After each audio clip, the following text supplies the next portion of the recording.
সবাইকে বলি আপনারা যারা লাইভে যুক্ত হচ্ছেন তাদেরকে সবসময় অ্যাক্টিভ বন্ধুগুলোকে নিতে হবে। অ্যাক্টিভ বন্ধু নেওয়ার পাশাপাশি লাইভে আরেকটিভাবে বন্ধু দিতে পারেন, সেটা হচ্ছে আপনি 1K ইনভাইট। আপনি যিনি হোস্টকে আপনি 1K ইনভাইট দিয়ে দিন। হোস্টের সাথে আপনি 1K ইনভাইট নিয়ে নিন এবং আপনার সাথে যারা লাইভে আছে তাদের অ্যাক্টিভ বন্ধুদের সাথে রিঅ্যাকশনের মাধ্যমে, তাদের পাল্টা কমেন্টসের মাধ্যমে তাদের সাথেও আপনারা 1K ইনভাইট বিনিময় করতে পারেন।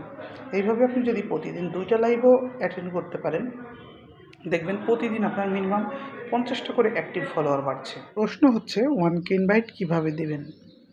1K ইনভাইট দেওয়া অনেক সহজ। যাকে ইনভাইট দিবেন তার প্রোফাইলে বা পেজে চলে যান, সেখানে 3 ডট থেকে আপনি 1K ইনভাইটের অপশন পাবেন। সেখান থেকেই আপনি প্রিয়জনকে 1K ইনভাইট দিয়ে দিতে পারবেন।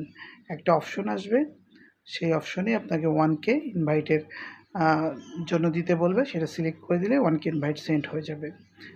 অনেকের ক্ষেত্রে আবার দেখা যায় যে 1K ইনভাইটের অপশনটা খুঁজে পাওয়া যাচ্ছে না, তার জায়গায় একটা পোক নামের একটা অপশন আছে।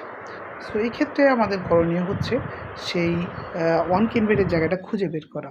এর জন্য আপনাকে যেটা করতে হবে সেটা হচ্ছে আপনি একটু চেক করে দেখবেন, ফ্রেন্ডস, ফলো বা আনফ্রেন্ড করার অপশনটা দেখতে পারেন, প্লাস পোকের জায়গাটা ক্লিক করে দেখলে দেখবেন যে আপনি তাকে পোক করার জন্য আপনাকে বলছে, কিন্তু আপনার না, আমরা 1 বেড দিতে হবে। উপরের দিকে 3 ডট পাবেন, 3 ডটে একটা ক্লিক করলেই আপনার ইনভাইটের অপশনটা চলে আসবে। আপনার প্রিয়জনকে এখান থেকে আপনি ইনভাইট দিতে পারবেন। এর সঙ্গে আপনার যেটা করতে পারবেন, এভাবে আপনি ফলোয়ারটা দ্রুত বাড়াতে পারবেন। এটাই ফলোয়ার বাড়ানোর নিনজা টেকনিক।